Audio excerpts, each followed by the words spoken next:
Buenos días, bienvenidos. Siendo la enfermedad cerebrovascular una de las condiciones que más mortalidad generan a nivel mundial y aquí en nuestro país, en el Departamento de Enfermería y Obstetricia de la Universidad de Guanajuato nos hemos dado a la tarea de organizar una mesa redonda. Para esta mesa redonda hemos invitado a 3 profesionales de enfermería que actualmente se encuentran formándose en la especialidad de enfermería de cuidados intensivos. La temática de la mesa va a girar en torno al código cerebro. Me gustaría presentarles entonces a la licenciada en enfermería Luz Montserrat Martínez, al licenciado en enfermería Alan Guillermo Moreno y al licenciado en enfermería Saulo Alfredo Ramírez.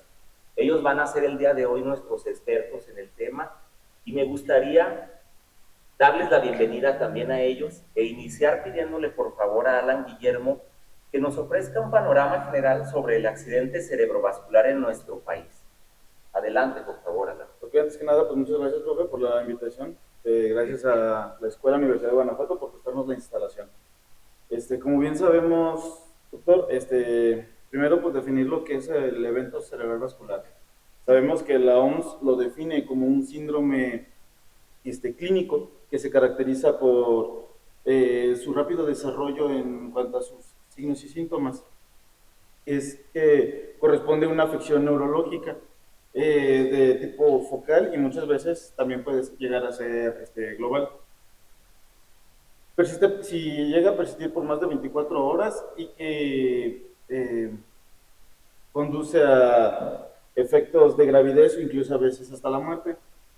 Tenemos que la enfermedad vascular cerebral es una emergencia médica que se debe tratar durante los primeros minutos una vez que se llega a detectar los datos clínicos, que como ya sabemos va a ser el desviamiento de la comisura de la boca, que llegue nuestro paciente o familiar, que es muchas veces el que lo lleva a referir, que es con empezar a tener articulación de palabras que no tienen como ninguna coherencia, ningún sentido. Se estima que uno de cada 4 personas en el mundo va a llegar a sufrir, un evento cerebral vascular y que cada 4 minutos una persona pues llega a perder la vida por este tipo de situaciones. También bien sabemos que así como en el corazón, tiempo es músculo, en este caso es tiempo es cerebro. Una vez detectados los síntomas, se debe de arribar a la unidad médica a recibir pues la atención primaria lo más pronto posible.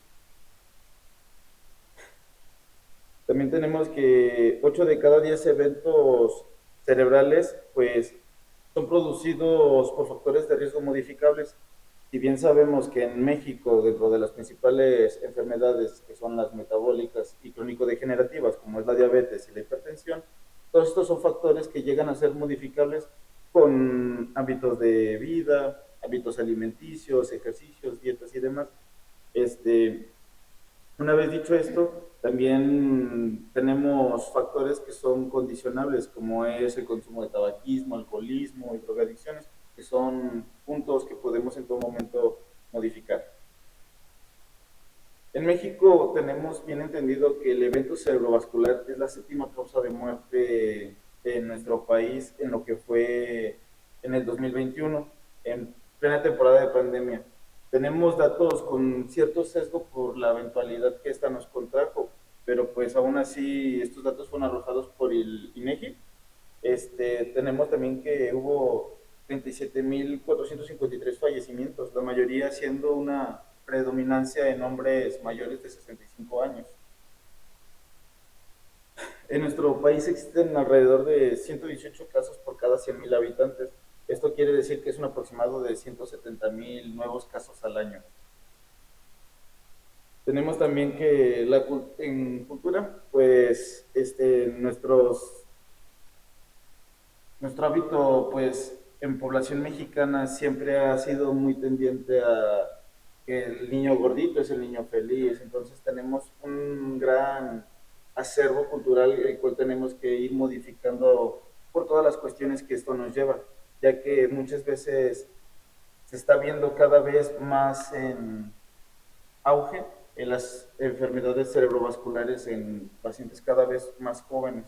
Como bien le comentaba hace un momento, doctor, se estimaba que en el 2021 era para pacientes mayores de 65. pero cada vez se ve en este tipo de situaciones en pacientes más y más jóvenes. Siempre se tiene que estar buscando un acercamiento hacia la población, tanto en el punto de vista como es prevención, como es la promoción a la salud. Si bien tenemos el programa este, Código Cerebro, que es impulsado por el IMSS, nos marca mucho una pauta en lo que es los nuevos programas de Mídete, Muévete, que es todo en busca de la prevención, ya que bien sabemos que la prevención es más económica que el tratamiento de una enfermedad. Siempre se busca tener este contacto entre los tres niveles de salud, que va a ser en el primario, secundario y tercero, o primer nivel, segundo nivel y tercer nivel. Se enfoca mucho la atención del código cerebro a lo que es el tercer nivel de atención, pero pues hay muchas cosas que podemos hacer desde el primer nivel. En el estado de Guanajuato se cuenta con muchas de las unidades en los hospitales generales, básicamente todos cuentan con una sala de choque en la cual tienen la indicación de referir a todos los pacientes en este tipo de situaciones a unidades que cuenten con una unidad tan solo por lo del tomógrafo.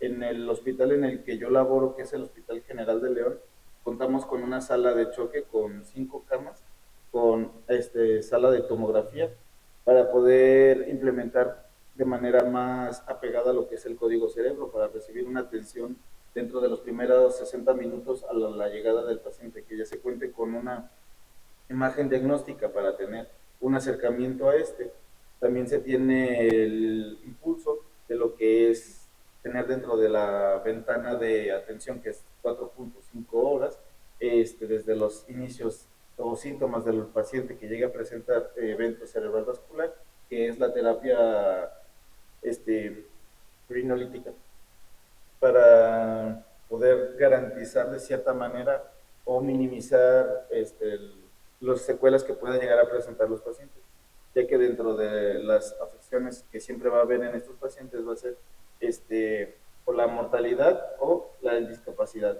Cada vez se ve más en auge pacientes que pues con edades tempranas o jóvenes llegan a tener estados de gravidez o de incapacidad.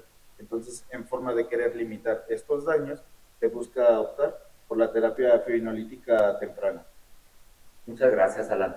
Yo creo que nos ha dado un panorama bastante adecuado y bastante puntualizado a lo que es esta problemática en nuestro país. Usted lo mencionó claramente, si bajó al séptimo lugar durante la pandemia fue porque las mortalidades las ocuparon las cuestiones respiratorias, pero en realidad ya recobró su lugar en la epidemiología actual, siempre ha formado parte de las primeras 5 causas de muerte en nuestro país, de enfermedad cardiovascular y cerebrovascular. Le agradezco mucho, Alan.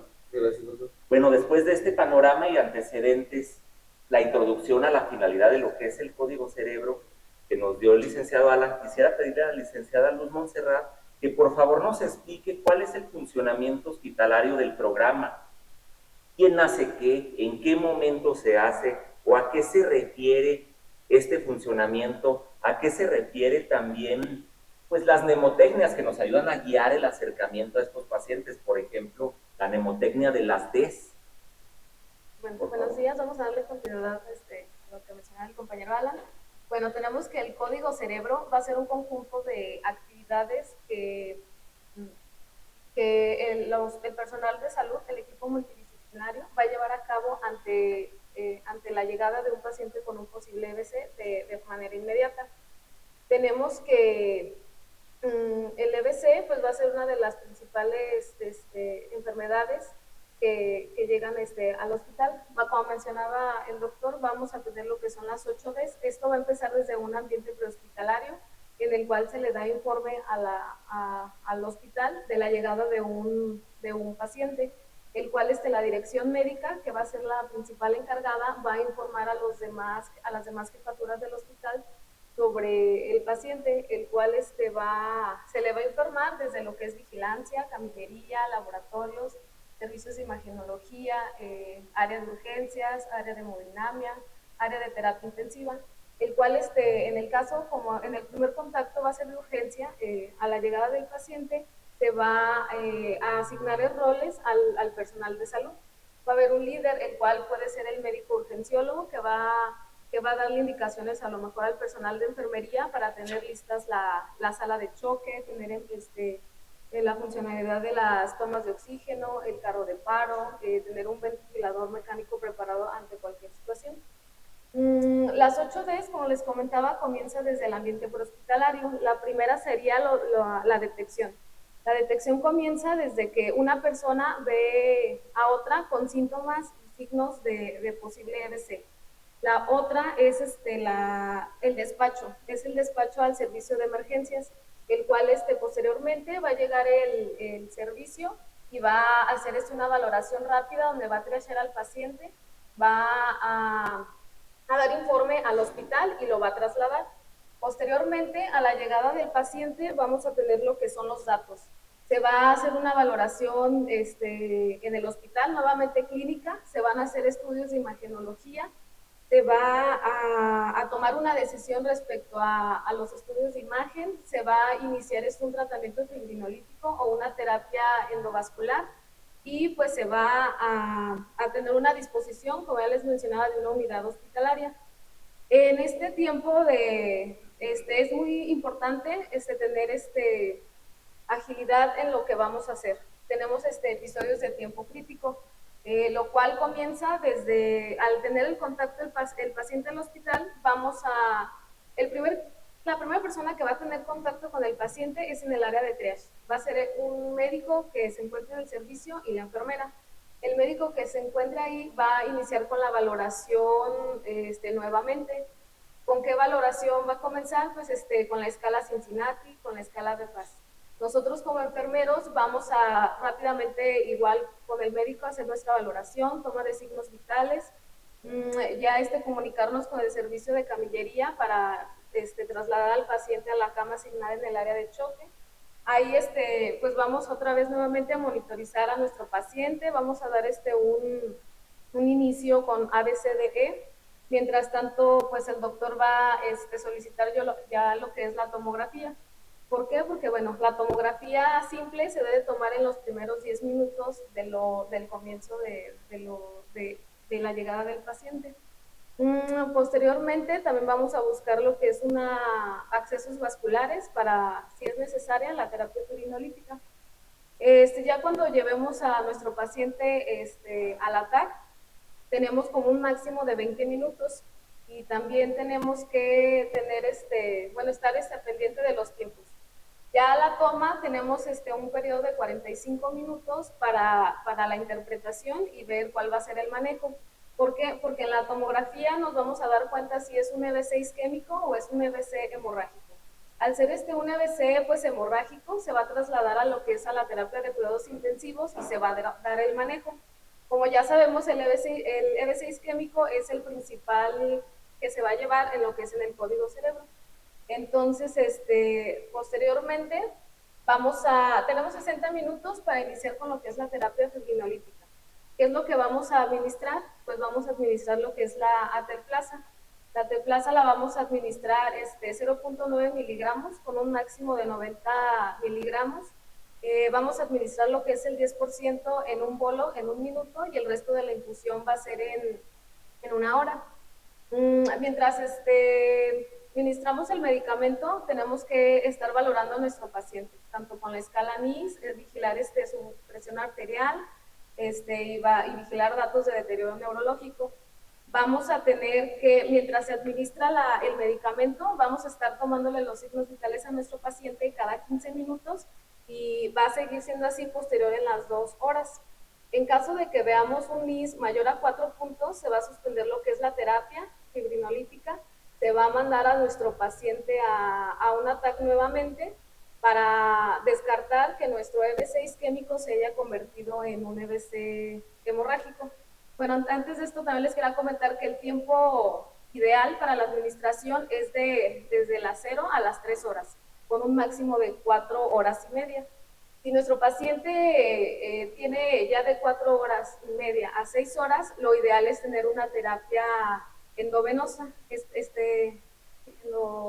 venosa. ¿Qué quiere decir esto? Pues endovascular, perdón, llevarla a nuestra sala de hemodinamia y de ahí posteriormente pues trasladarlo a la unidad de cuidados intensivos. En caso de que nuestro paciente esté con hipertensión mayor de 185-105, tenemos que administrar medicamentos. Uno de ellos es el labetalol, otro sería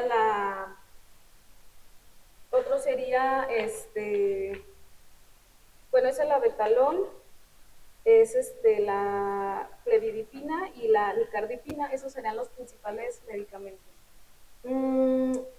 Ya si nuestro paciente, mientras se administra el medicamento, se mantiene estable, se van a estar monitorizando cada 30 minutos los signos vitales en las primeras 6 horas y se van a checar nuevamente los signos cada hora en las primeras 24 horas. Posterior a esto, nuestro paciente va a ingresar al servicio de la unidad de cuidados intensivos para darle seguimiento a paciente pues neurocrítico. Gracias, licenciada. Bueno, felicitarla porque resumir todo lo que es la cadena de actividades, ¿no?, que involucra el código cerebro en unos minutos, pues implica mucha revisión y mucha síntesis. Y mencionó usted cosas importantísimas, cosas que deberíamos de hacer todos en la cadena de atención a estos pacientes. Usted mencionaba desde la comunidad, ¿no?, desde que se identifique el déficit neurológico, que a veces es de hecho donde a veces falla el código, no en nosotros, personal prehospitalario, en la comunidad. A veces no se dan cuenta los familiares de que su paciente ya desarrolló una focalización. Y como usted también lo menciona, cada uno de nosotros debemos de saber qué tenemos que hacer o cuál es nuestro papel en ese código, ¿verdad? ¿Qué va a hacer el camillero, como usted dice? ¿Qué debe de hacer el de imagen? ¿Quién debe de valorar al paciente? ¿Qué debe de hacer el profesional de enfermería? Tener los medicamentos que usted mencionó a la mano y listos para poder poner a ese paciente en condiciones de poder recibir la terapia, ¿no?, si es candidato a la decisión de trombolizarlo, porque como usted bien lo mencionó, la clave está como ustedes dos bien lo mencionaron más bien, la clave está en recuperar cerebro, restablecer la circulación. Muchas gracias. Me gustaría pedirle ahora al licenciado Saulo Alfredo que nos diera un panorama de lo que es el cuidado neurocrítico en estos pacientes. A final de cuentas, todo trata de que el paciente reciba una terapia de restablecimiento de la circulación cerebral. Bueno, ¿y qué se hace con el paciente después de eso? ¿Cuál es o a qué se enfoca el cuidado neurocrítico? ¿Y qué rol, qué actividades tiene el profesional de enfermería? ¿Por qué realiza estas actividades? Por favor, Saúl. Muchas gracias, doctor. Para comenzar, me gustaría dar una ligera recapitulación de lo que ya hemos visto anteriormente de la fisiología del sistema nervioso central, para tener un poco de contexto de por qué es importante el cuidado neurocrítico en este tipo de pacientes. Como sabemos, el encéfalo tiene un alto consumo metabólico, principalmente de glucosa y oxígeno. Como sabemos, en relación al tamaño del encéfalo, que es de alrededor del 2% de la masa total del cuerpo, este tiene una alta demanda del gasto cardíaco, cerca de hasta el 20%. Por eso, uno de los pilares del cuidado neurocrítico en los pacientes con un TB6 isquémico y en general de cualquier paciente neurocrítico es el mantenimiento de los requerimientos energéticos del cerebro, para así poder limitar el daño. Enfocado a lo que es directamente el evento cerebrovascular isquémico, otro de los pilares es, como mencionó el doctor, restablecer el flujo sanguíneo cerebral y minimizar la zona de infarto para así evitar complicaciones y, como les mencioné, limitar el daño. Entonces, una vez dado este contexto, vamos a pasar con las medidas o cuidados generales que se le van a dar específicos a este tipo de pacientes. Podemos comenzar, por ejemplo, con la elevación de la cabecera del paciente. Esto se recomienda hacer en las primeras 48 horas. Después, otro parámetro importante que tenemos que estar monitorizando y cuidando en el paciente es la oxigenación. Como hemos visto a lo largo de este curso, los rangos aceptables que se logran mantener en el paciente neurocrítico son de una saturación de 94 a 97%. Como sabemos, la oxigenación pues, es un determinante importante de la administración o suministro de oxígeno a los tejidos. Pero también tenemos que tener cuidado, ya que niveles elevados de oxigenación o niveles bajos pues pueden ser también perjudiciales para el paciente. Por ejemplo, una hipoxemia pues nos puede llevar a una isquemia, y por el contrario, una hiperoxemia pues nos puede llevar a un daño celular por excitotoxicidad. Entonces, dentro del contexto del EBC isquémico, ¿por qué es importante el control de la oxigenación? Como sabemos, en el evento cerebrovascular isquémico hay una interrupción abrupta del flujo sanguíneo cerebral. En esa zona, obviamente va a haber un descenso del flujo sanguíneo, generalmente por debajo de los 10 mililitros, recordando que el flujo sanguíneo cerebral normal va de entre los 40 a los 50 mililitros por cada 100 gramos de tejido por minuto. Entonces, entre esta zona focal del daño y el resto del parénquima que se encuentra, se puede decir que normalmente perfundido, entre estas dos zonas hay una zona que se encuentra moderadamente perfundida, y esta zona se va a dividir en dos regiones principalmente. La primera región se le denomina región de oligoemia. Esta región, a pesar de que no está totalmente bien perfundida o con un flujo sanguíneo cerebral adecuado, se encuentra en límites no tan bajos, generalmente por encima de los 22 mililitros. Entonces, esta zona raramente llega a evolucionar a una zona de isquemia, o de infarto cerebral. Pero en cambio hay otra zona que se encuentra más cerca a la lesión focal donde se dio el evento, que se llama la penumbra isquémica. En esta zona ya se va a ver un mayor compromiso de la entrega del flujo sanguíneo cerebral, que generalmente va por debajo de los 22 mililitros. Entonces, esta zona tiene una alta probabilidad de que progrese a una área de infarto cerebral. Por eso la importancia de restablecer rápidamente y oportunamente la perfusión cerebral, así como también mantener niveles adecuados de oxigenación en este tipo de pacientes. Algunas otras medidas, tanto parámetros para la disponibilidad de oxígeno o parámetros respiratorios que debemos manejar en estos pacientes, como sabemos, la hemoglobina también es un principal determinante de la disponibilidad de oxígeno a los tejidos, y también, como sabemos, es el principal mecanismo de transporte del oxígeno. Así que lo recomendable es mantener una hemoglobina por encima de los 7 gramos sobre decilitro, ya que sabemos que niveles bajos de hemoglobina se pueden asociar a una hipoxia cerebral. Entonces también tenemos que tener en cuenta la presión parcial de dióxido de carbono. Como hemos visto, se recomienda mantener en niveles normales de 35 a 38 milímetros de mercurio. En caso de que llegue a haber o se llegue a presentar un edema cerebral, que es de las principales complicaciones que se presentan, como vimos en el algoritmo CIVIC, se recomienda una ligera hipocapnia alrededor de los 32 a 35 milímetros de mercurio. Entonces, una vez manejado esto, pero en caso de que el paciente llegara a presentar falla respiratoria o deterioro del estado de conciencia con un Glasgow menor a 8, pues también se recomienda un manejo avanzado de la vía aérea mediante una intubación endotraqueal y la ventilación mecánica. Esto obviamente nos va a conllevar a todos los cuidados que ya hemos visto en módulos anteriores, principalmente en neumología, acerca de los cuidados del paciente con ventilación mecánica y los parámetros protectores de ventilación mecánica, que van a ser pues igual o muy similares a cualquier otro tipo de paciente neurocrítico.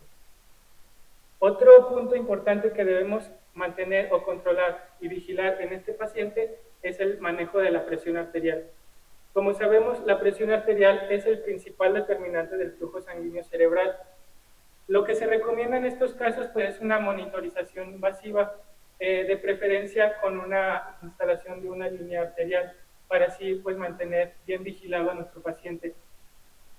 Las metas que se deben perseguir en este paciente posteriores a que ya recibió la terapia fibrinolítica, son una presión arterial sistémica por debajo de los 180 milímetros de mercurio y una presión arterial diastólica por debajo de los 105 milímetros de mercurio. Las tomas se tienen que estar realizando, como mencionó mi compañera Monse, cada 15 minutos durante la primera hora, cada cada 30 minutos durante las siguientes 5 horas y posteriormente cada hora durante las próximas 24 horas del evento. Obviamente se pueden llegar a presentar desbalances en la presión arterial, tanto hipertensión como hipotensión. En caso de que se llegue a presentar hipertensión por encima de los rangos que les mencioné, 180 sobre 105 milímetros de mercurio, pues debemos proceder a una terapia antihipertensiva con los medicamentos que ya mencionó también mi compañera. En caso de una hipotensión, pues se recomienda llevar a cabo el uso de agentes vasopresores para mantener así o asegurar medidas de la presión de perfusión cerebral, que debemos de mantenerla por encima de los 60 milímetros de mercurio. Otro parámetro importante también va a ser el control glucémico en este paciente, al igual que en cualquier paciente neurocrítico. Como sabemos y les mencioné antes, el encéfalo tiene una alta demanda del metabolismo y entre ellos se encuentra la glucosa, ya que como sabemos la glucosa es la principal fuente de energía de la neurona. Entonces, en el cerebro lesionado se va a ver aumentado esta tasa de consumo de glucosa. Está bien estipulado que a partir de los 2 minutos de la lesión cerebral se agotan las pequeñas reservas de glucosa que se tenían en el encéfalo. Entonces, aquí las metas que vamos a tener de acuerdo al documento de código cerebro van a ser unos niveles de glicemia capilar de entre 80 y 180 miligramos sobre decilitro. Hay que tener muy en cuenta que igual que con la oxigenación o la presión arterial, tanto niveles por encima de este rango como por debajo de este rango pueden ser muy deleterios para el paciente. Por ejemplo, en caso de llegar a presentar hipoglucemia, nos puede llevar a una crisis metabólica no isquémica. Por el contrario, si se llega a presentar una hiperglucemia, esto nos puede llegar a desencadenar una cascada neurotóxica que nos va a producir inflamación, microtrombosis, edema, y también se va a ver alterada la homeostasis del medio interno, lo cual nos va a llevar a una hiperosmolaridad y una deshidratación. También tenemos que tener un control de líquidos en este tipo de pacientes. Lo recomendable es usar soluciones isotónicas. Aquí va a variar también, como ya habíamos visto, lo que tenemos que garantizar es pues, tener un manejo personalizado de acuerdo al paciente, lo que para lograr que se llegue a una sobrecarga hídrica. Entonces, también tenemos que mantener niveles de PVC de entre 5 y 10 milímetros de mercurio.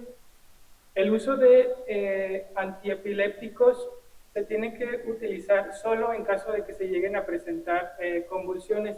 No se recomienda su uso como profilaxis o de prevención.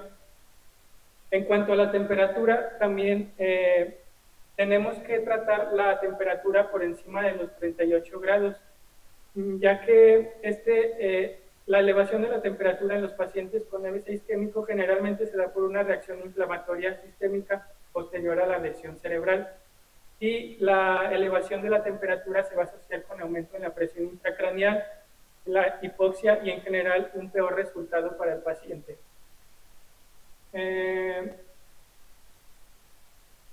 Otro punto también importante que tenemos que tener en cuenta es la terapia de tromboprofilaxis, la cual se recomienda iniciar 24 horas posteriores a la terapia fibrinolítica. Se recomienda un uso dual de antiagregantes plaquetarios, entre los agentes que podemos utilizar se recomienda el ácido acetilsalicílico, el copidrogel, la cenofumarina, el rivaroxaban y la torvastatina.